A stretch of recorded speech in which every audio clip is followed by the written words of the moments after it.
Magandang araw mga bata! Kumusta kayo? Ako ay nagagalak na muli kayong makasama para sa ating panibagong aralin sa linggong ito. Pero bago tayo magsimula sa ating panibagong aralin, tayo muna ay aawit. Handa na ba kayo? Kung gayon, ay tara na!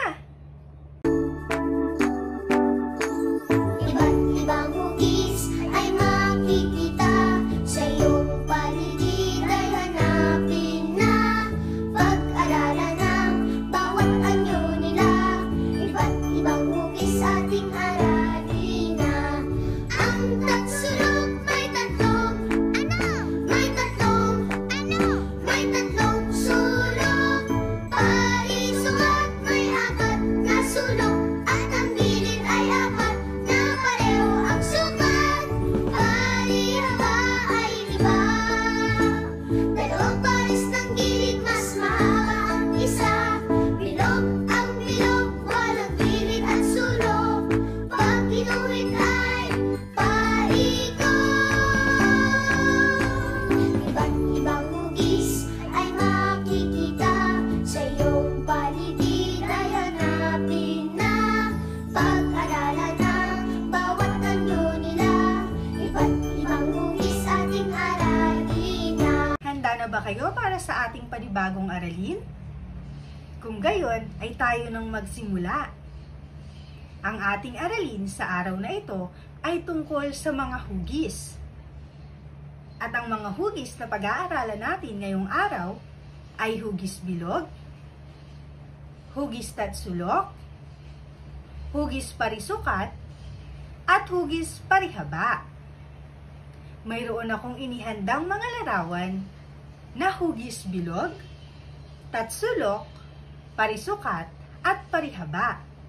Unahin natin ang mga bagay na hugis bilog. Gulong, orasan, donut, butones, at cookie. At yan ang mga bagay na hugis bilog. Ang susunod naman ay ang mga bagay na hugis tatsulok. Christmas tree, hanger, payong, bulkan, at pizza. Iyan ang mga bagay na hugis tatsulok. Ang susunod naman ay mga bagay na hugis parisukat. Unan, regalo, bintana, telebisyon, at panyo. At iyan ang mga larawan o mga bagay na hugis parisukat. At ang panghuli ay ang mga bagay na hugis parihaba.